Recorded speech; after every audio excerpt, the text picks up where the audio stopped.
অন্যদিকে টালিগঞ্জের স্টুডিও পাড়ায় সৌরভ বিশ্বাসের সাম্রাজ্যের পতন আর সেখানে হাল ফেরাতে নতুন কমিটি তৈরি করা হলো। 19 জনকে নিয়ে নতুন কমিটি গঠন রাজ্যের তথা সংস্কৃতি দপ্তরের। ফেডারেশন ও গিল্ড সহ যাবতীয় কাজ সুষ্ঠুভাবে করতে এই নতুন কমিটি তৈরি করা হয়েছে। কমিটিতে রয়েছেন মুখ্যমন্ত্রীর দপ্তরের অতিরিক্ত সচিব শান্তনু বসু। নতুন কমিটিতে রয়েছেন তথ্য সংস্কৃতি দপ্তরের সচিব সৌমিত্র মোহন। কমিটিতে রুদ্রনীল ঘোষ, রূপা গঙ্গোপাধ্যায়, পাপিয়া অধিকারী, হিরণ রয়েছেন। অভিনেতাদের মধ্যে কমিটিতে প্রসেনজিৎ দেব, যিশু সেনগুপ্তরা রয়েছেন। পরিচালক কৌশিক গঙ্গোপাধ্যায়, সৃজিত মুখোপাধ্যায়রাও রয়েছেন এই নতুন কমিটিতে।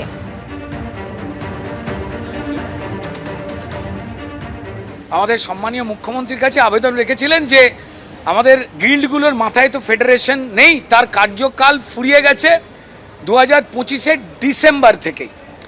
তো ফলত আমরা কিভাবে চলবো সেটা যাতে নতুন সরকার ঠিক করে দেয়। তো যাই হোক, সেই বিষয়ে 8 তারিখে আমাদের 4 জন বিধায়ক আমরা ছিলাম এবং তথ্য সংস্কৃতি দপ্তর এবং সম্মানীয় সুব্রত গুপ্ত সাহেব তিনি ছিলেন। সেখানে মিটিংয়ে বেশ কিছু আলোচনা হয়েছে যাতে ইন্ডাস্ট্রিতে কেউ অরাজকতা না তৈরি করতে পারে, ফিল্ম ইন্ডাস্ট্রিতে যাতে শিল্পী, টেকনিশিয়ান, প্রযোজক, পরিচালক তাদেরকে বিভ্রান্ত না হতে হয়।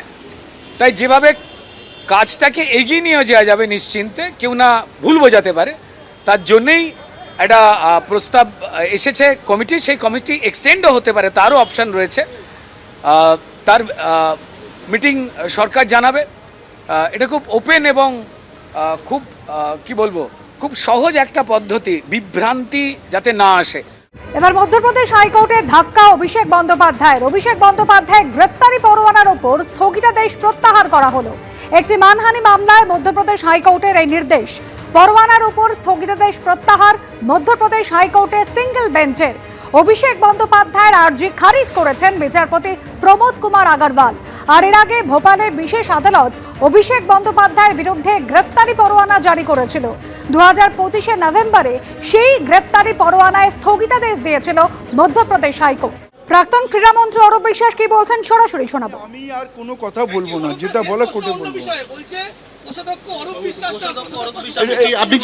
আমি এই বিষয়ে কোনো মন্তব্য করবো না। আমি বলেছি কদিন বলা হচ্ছে সুভাষিস চক্রবর্তী, বলা হচ্ছে কোষাধ্যক্ষ সুভাষিস চক্রবর্তী, এটা কদিন পরে বলবো। না বলা হচ্ছে কোষাধ্যক্ষ সুভাষিস চক্রবর্তী, এই বিষয়টা তো অন্য বিষয়। কতগুলো এই বিষয়টা পরে বলবো বললাম। আপনি যে অ্যাকাউন্টের বিষয়টা বলেছেন, আমি সবকিছুই সঙ্গে আছি।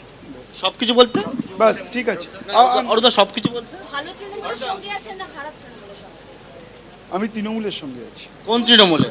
বাস এখন তো ভালো হয়ে গেল। তুমি ধরে নাও। হ্যাঁ, না আমি বলছি মমতা বন্দ্যোপাধ্যায়।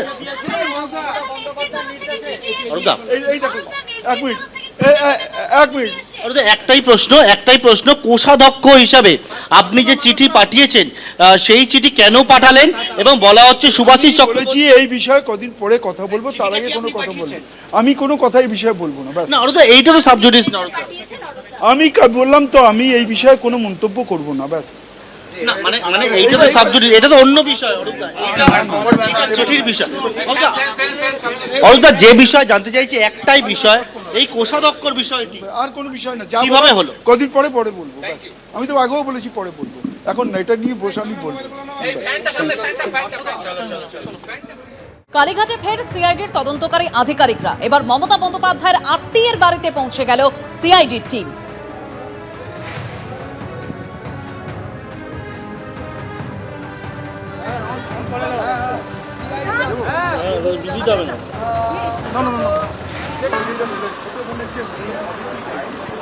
এই তোর পাটা দেখ, পা সামলে।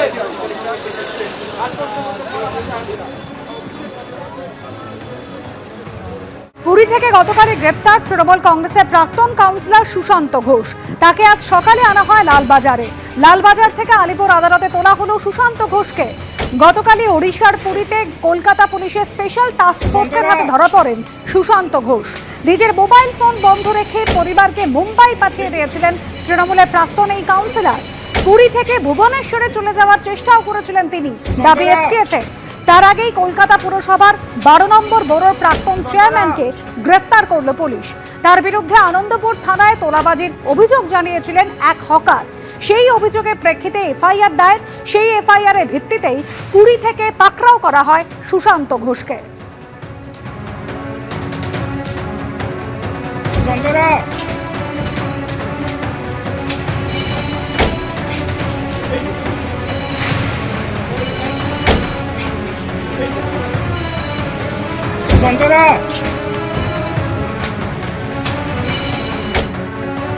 ওই চেয়েছিল অনেক, কিন্তু আমি 3 লাখ টাকা দিয়েছি। কত চেয়েছিল?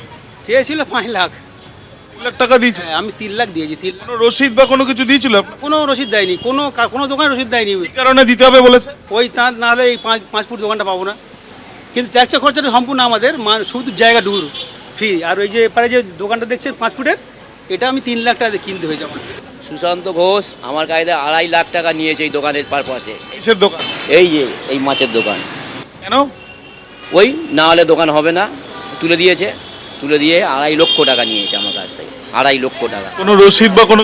হ্যাঁ, কিচ্ছু রসিদ দেয়নি। রসিদ কোথায়? কি কারণে দিতে হবে বলেছে? ওই মাছ দোকান ওখানে ছিল, তুলে দিয়েছে, এই টাকা বানিয়ে দিয়েছে, দিয়ে 2.5 লক্ষ টাকা নিয়েছে। 2.5 লক্ষ টাকা আমার কাছ থেকে। গরিব মানুষ আমরা না দিলে হবে না, কিন্তু চলে যাও জয়নগর চলে যাও, এরকম কথাবার্তা।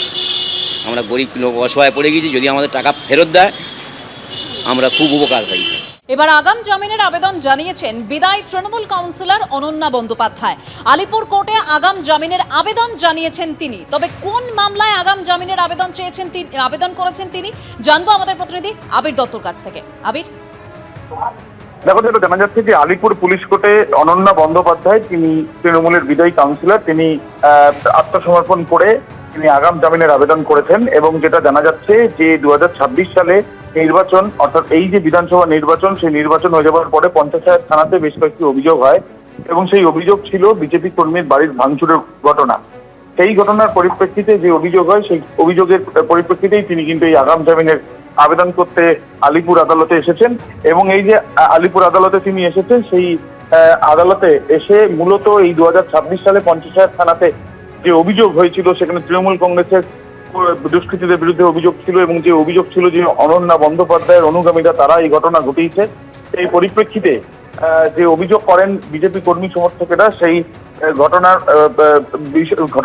সম্পর্কিত তাকে তিনি কিন্তু বিষয়ে তিনি আগাম জামিন জানাতে আত্মসমর্পণ করেছেন এবং আগাম জামিনের আবেদন করছেন আলিপুর আদালতে, এসিজেএম কোর্টে। ধন্যবাদ আবির। মেসি কাণ্ডে 3 বার নোটিশের পর অবশেষে হাজিরা দিলেন প্রাক্তন ক্রীড়ামন্ত্রী।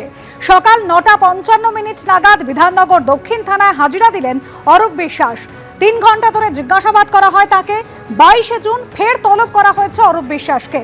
যুব ভারতীতে বিশৃঙ্খলার জন্য অরূপ বিশ্বাসকেই দায়ী করে গতকালই ইমেল করে মেসির টিম, দাবি করেন শতদ্রু দত্ত। বিধাননগর কমিশনারেটে এই ইমেল করা হয়েছে বলে দাবি করেছিলেন শতদ্রু দত্ত।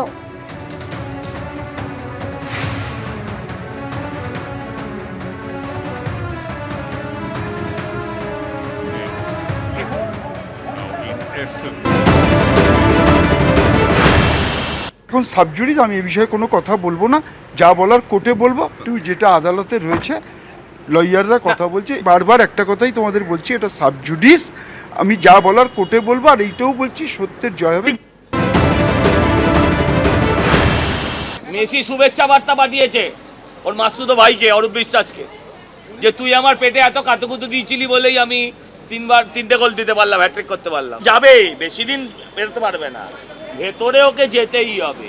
মেসির হ্যাট্রিক নিয়ে তো এটাই বলার যে তাদের মতো গুণী লোকেরা ভালো কাজে হ্যাট্রিক করে, আর এই অরূপ বিশ্বাসের মতো পাপীরা তারা অপরাধের হ্যাট্রিক করে। তফাৎটা আলাদা রকম, সবাই জানে।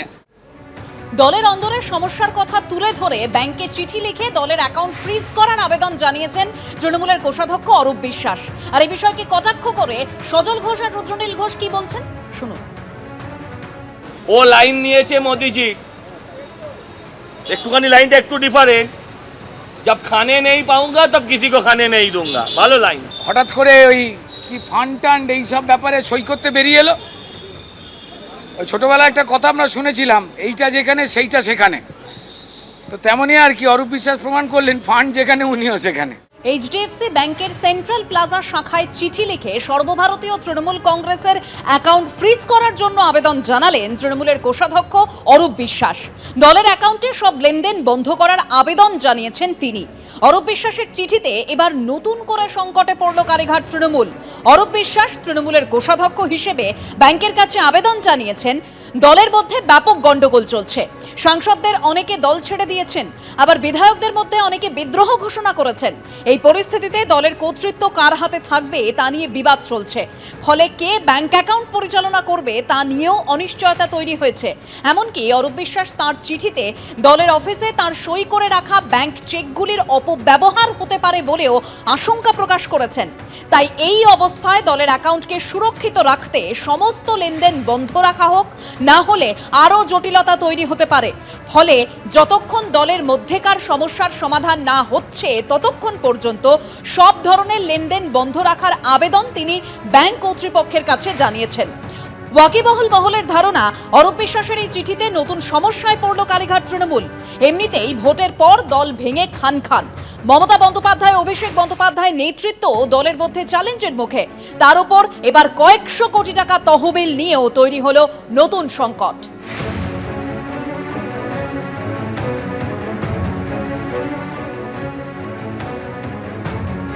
ফ্রিজ করার জন্য অ্যাকাউন্টের টাকা ওটা দলের ব্যাপার, ওটা নিয়ে এখন এই মুহূর্তে কিছু বলবো না। তৃণমূলের অ্যাকাউন্ট আপনি এটা নিয়ে পরে বলবো, এটা নিয়ে পরে বলবো। আপনি কি ফ্রিজ করতে বলেছেন? তৃণমূল বলছে আপনি আর কোষাধ্যক্ষ নেই। এটা পরে বলবো। আপনাকে কি দল এই সময় তাহলে বিপদে ফেলে দিল? না না, পরে বলবো।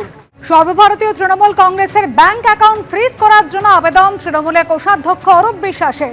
দলের অ্যাকাউন্টে সব ধরনের লেনদেন বন্ধ রাখার জন্য তিনি আবেদন জানিয়েছেন। অরূপ বিশ্বাসের এই চিঠিতে এবার নতুন করে সংকটে কালীঘাট তৃণমূল। অরূপ বিশ্বাস তৃণমূলের কোষাধ্যক্ষ হিসেবে ব্যাংকের কাছে আবেদন জানিয়েছেন যে দলের মধ্যে গন্ডগোল হচ্ছে। অনেক সাংসদ তারা দল ছেড়ে দিয়েছেন, বিধায়কদের মধ্যে অনেকেই বিদ্রোহ ঘোষণা করছেন।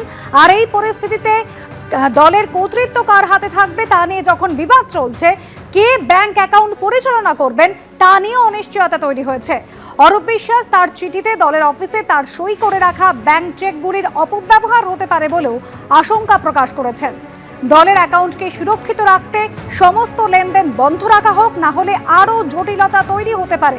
ফলে যতক্ষণ দলের মধ্যেকার সমস্যার সমাধান না হচ্ছে ততক্ষণ পর্যন্ত সব ধরনের লেনদেন বন্ধ রাখার আবেদন তিনি ব্যাংক কর্তৃপক্ষের কাছে জানিয়েছেন।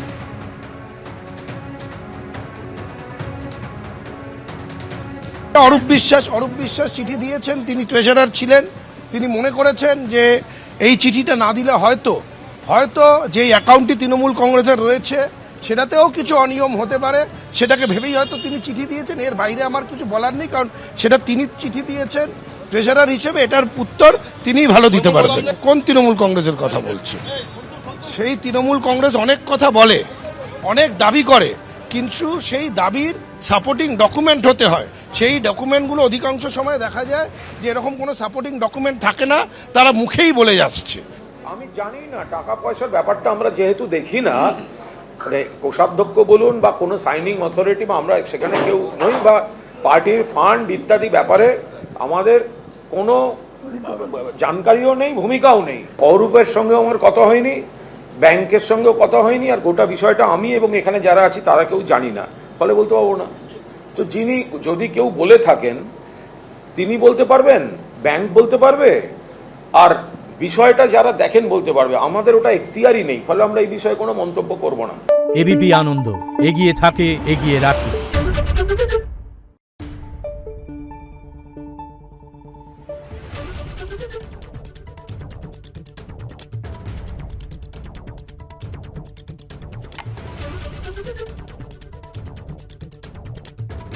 Thank you.